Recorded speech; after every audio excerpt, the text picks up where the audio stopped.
Hey there, I'm Stephanie Domet. I'm the managing editor at Mindful Magazine. And I'm Barry Boyce. I'm the founding editor of Mindful Magazine and mindful.org, and I write the regular column Point of View. And this is the Point of View podcast.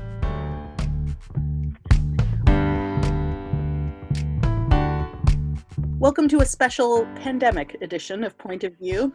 As we record this, me in my home and Barry in his, many places around the world are locked down, quarantining, self-isolating, social or physical distancing, whatever you want to call it, we are doing it separately via Zoom.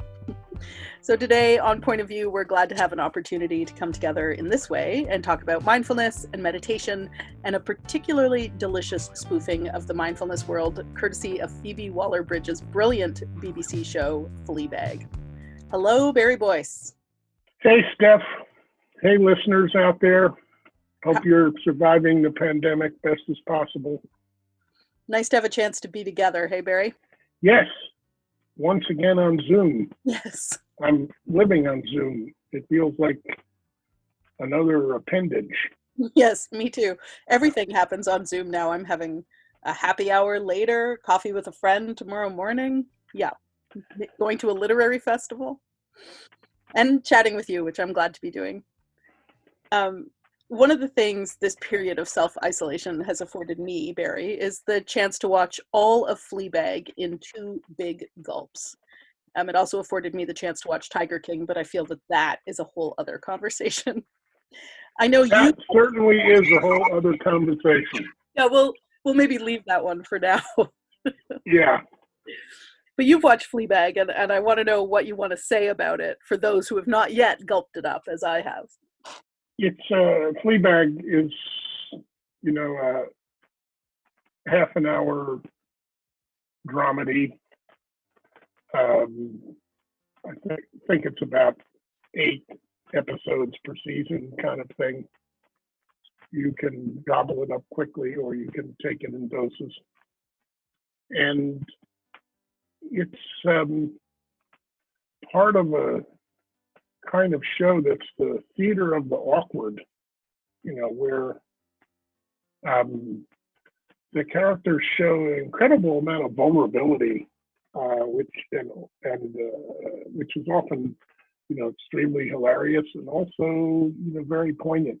And that's what I love about it. And I just think, there's a couple of really, more than a couple, I think, really talented women doing some shows like this.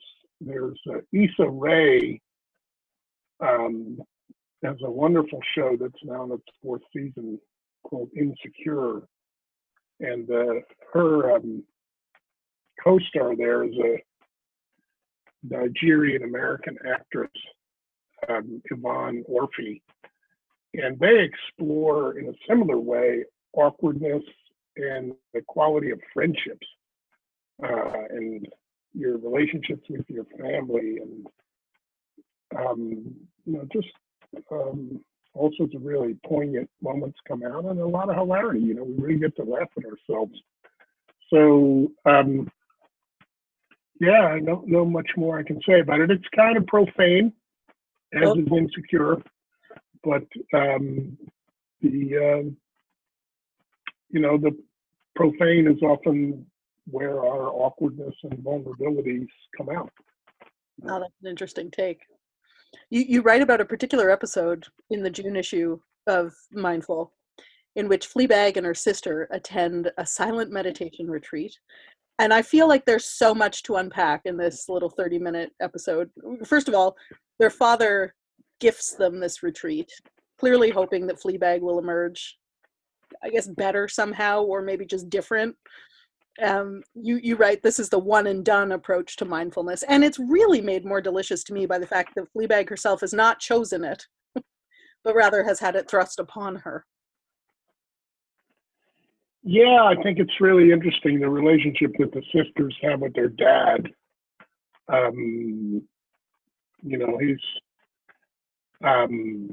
He tries to suppress and push down all the weirdness and vulnerabilities and challenges in their lives. keep a lid on it all. So this is yet another attempt at doing that. Imagine somebody trying to tell you that you're unbearable by sending you away to a mindfulness retreat. Yeah. So that in itself is pretty amusing. And the two sisters are very different, and then now they're locked up together in this silent retreat. And as I say in the piece, it is a perfect depiction of the cliche version of mindfulness. It's quite punitive, this retreat. Yeah.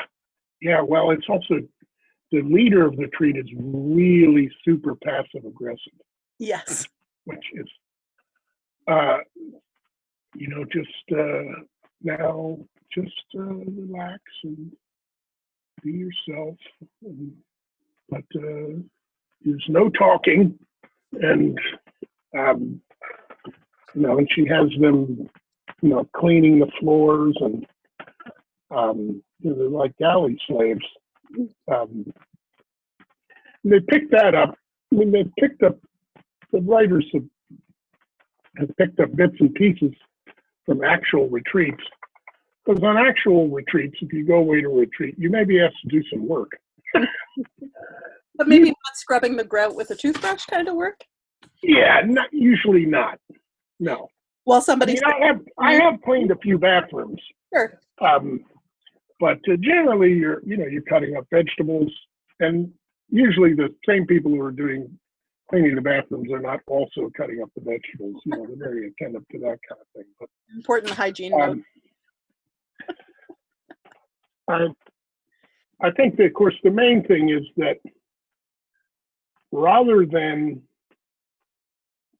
the people coming to the retreat having an opportunity, having some space to get in touch with themselves, they are assaulted by a regimen of gooey calm. And that's not how mindfulness works. Mindfulness opens up a space. But so often, because that's the first place our minds want to go, like the dad, you just need to calm down. So, that's the image of mindfulness, and that's how it's, often carried out. But there's a lot of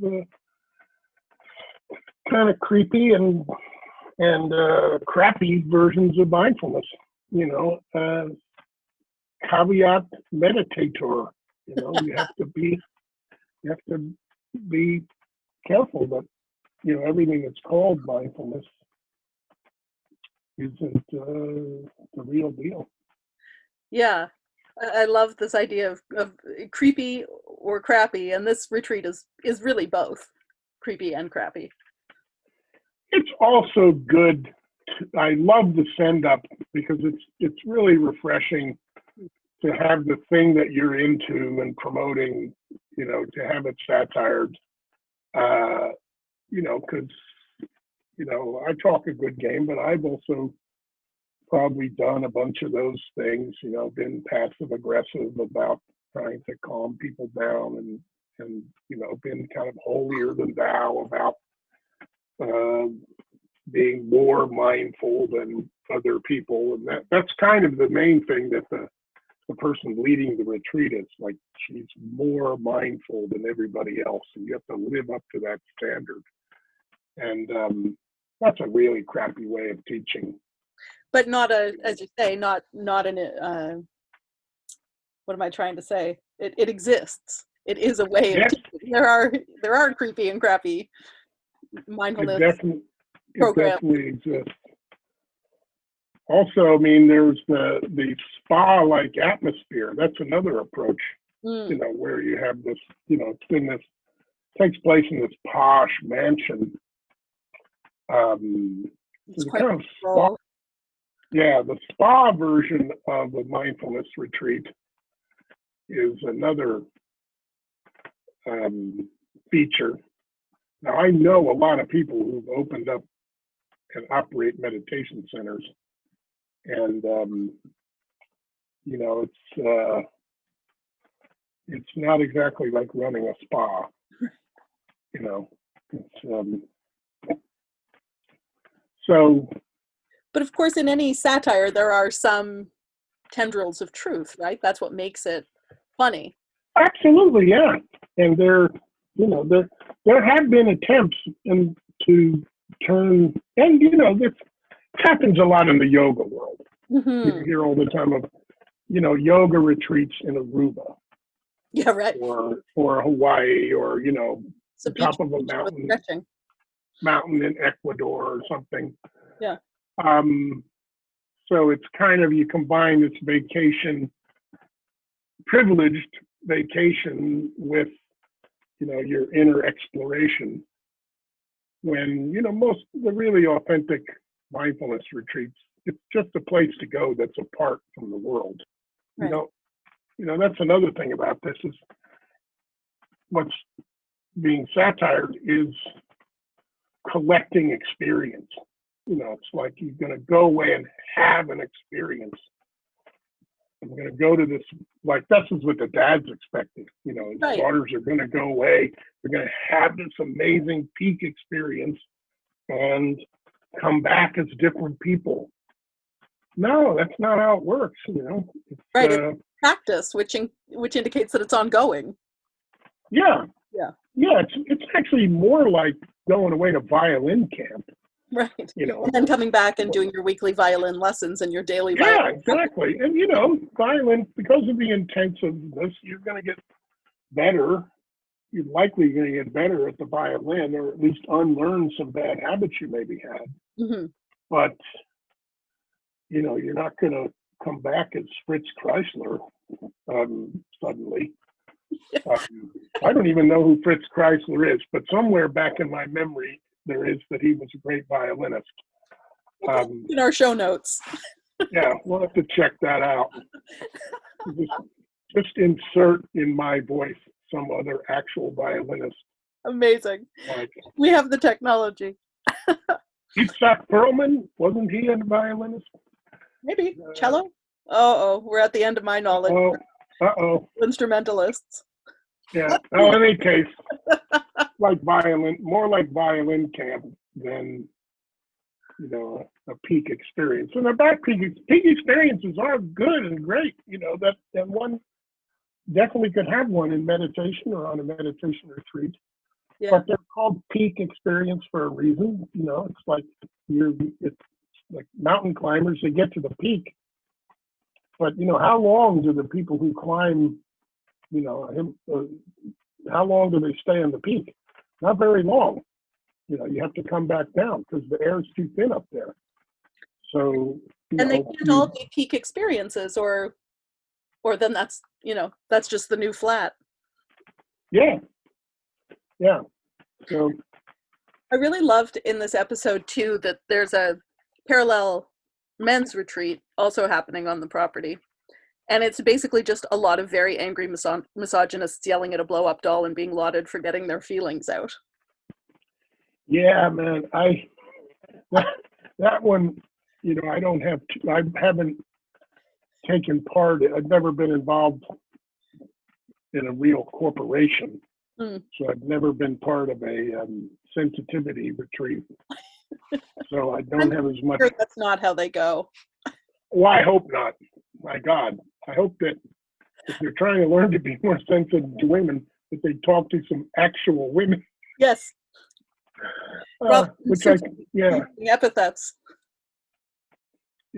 I think it provided a good opportunity for Fleabag to escape. And she goes, I think at one point she goes over and joins the men's sensitivity retreat. She creeps down the hill to see what they're up to. Yeah. Barry, I don't know about you, but these days I'm really feeling like the mindful vulgarian's time is upon us. Like his day has finally arrived. There's so much material out there right now about using this lockdown time to improve your relationship with yourself, deepen your practice of this or that, write a novel, learn a new skill, I don't know, invent something, start a side hustle, whatever. And most days, honestly, I just want to flop on the couch like a discarded sock and mainline the entirety of 30 Rock or get lost in building endless subway systems on Mini Metro. And so I can't help but wonder how the mindful vulgarian is coping in these days. Yeah. Well, good luck with writing King Lear while you're during the pandemic. Yeah. I heard something today. I'm not going to remember it. It's there's been a new coinage: couch patriots. Couch patriots. So by staying at home on your couch, you're a patriot. Oh, that elevates my experience a little. Yes, unfortunately, Steph, it's in a commercial for Burger King Oh, dang it. where they're trying to encourage you to stay on your couch, be a patriot, and order a Whopper. I don't like that all of a sudden. Nothing against a Whopper, Yeah. but I like the idea of a couch patriot. You know, that's well, it is it is. that way to show that we really do care for each other and we are all connected, right? Yeah, it's well, if this is a multi-layered experience, Mm. and you know, it's just some Dagwood sandwich of life. I mean, first of all, you've got to think of people who are dying, Yeah. and you know that it's a large number. But interestingly, it's a very large number, but it's interestingly not quite a large enough number that all of us know somebody directly in our lives who has died. Yeah. There's a certain kind of distance, but we know that people are dying. There are quite a few people who are going into the front lines. So I have a friend who's a doctor. Yeah, me too. He works in with nursing homes. Mm. He said, you know what? It's even harder on the orderlies. Yeah. And obviously the nurses who have, you know, a lot of contact. And then there's all the, you know, obviously the delivery people, grocery store people. You know, that's the first layer. You know, there's a lot of pain. Yeah. And then there's uncertainty. Mm. Holy crap, man. You don't want to think like even 4 days ahead, you know, like For the first time in my life, I'm living in the moment. there you go, man. This will throw you right into the moment. It's wild. And then, you know, when you go out, it's like an episode of Black Mirror. Mm. I mean, you so I have, normally I swim. I can't swim. I mean, it would be great. They say, you know, swimming would be great if you can get, if there's a pool like right in your backyard. Yeah. Which I clearly don't have, because it's a, you know, a chlorine bath. That's great during a pandemic. It's ideal. But yeah, but if, you know, if you have to go to a locker room to get to a pool, forget it. That's not happening. So I've had to do a lot of walking. So people are walking, and when you see another person, you have to like, okay, I got to get away from these people. Yeah. You know, I don't want to get within 6 feet of these people. And, you know, there are people walking all over the place. Parks are closed. There's a little park in my neighborhood. Some people got huge fines just for walking there. Yeah.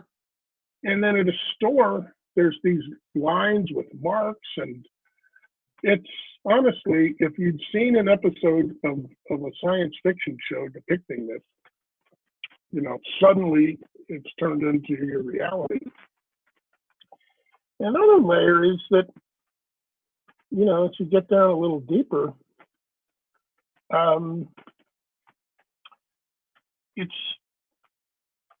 you realize it's uncovered vulnerabilities that are always there. Hmm. that have always been there. Like what? Well, you know, it's always possible to catch a disease and die. Yeah. And our life is very interconnected as much as we think we have this private preserve. And, it really asks us to look at that. And, that I don't know whether it will occasion the kind of examination that might be helpful. I mean, we've been knowing for quite a long time that we need to reduce consumption. We have reduced consumption, and all we can talk about is, can we please get back to massive consumption? Right. Because it's the only thing that seems to make it possible for us to live. Maybe we need to contemplate that paradox a little bit, so we're thrown back on ourselves. And on a good day, I really appreciate that, because the whole reason that I became a meditator stems back to my brother. And I had two brothers who were arrested for transporting marijuana from Mexico into the United States. And they spent time in prison. And my brother Neil lived in a small cell for over 2 years. I mean, he got to go out and do things, but he wasn't in solitary or anything. But he was locked up a lot. And he practiced a lot of meditation.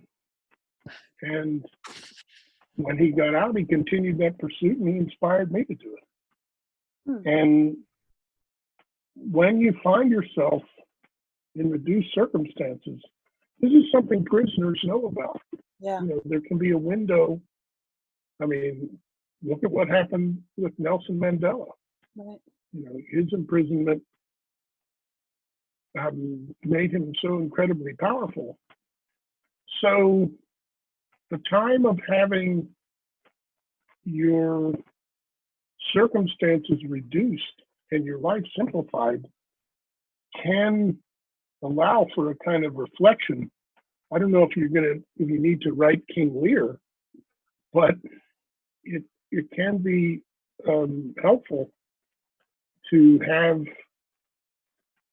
some space to reflect in the moment when, like, I want to go out to my local pub and hug my friends. Yes. And in the moment when I realize I can't do that, and I accept that, there's a moment of reflection. And it doesn't mean that it's wrong to go to the pub and hug my friends. And, but it does mean that I'm taking a time, in this case, a forced time, to let go of some things and just be left with what's left. And that's a real meditation retreat, not like the posh version with the passive aggressive woman trying to guilt you into being a better version of yourself. It's just having time when you've let go of other things to reflect and see what's left and what really matters. And then you go out again. And we will go out again. But so for me, that's the good, the bad, and the ugly of the pandemic. And there's some bathrooms to clean and some vegetables to chop, so it is just like a meditation retreat. Absolutely.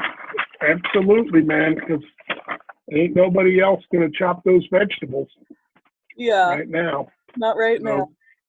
Not right now. And anyway. It was great to talk to you, Barry. Likewise. And glad we could do this, and love to everyone out there. Please be well, take care, do what you can to help, and wash your hands. Wash your hands. Wash your hands is the new I love you. Exactly.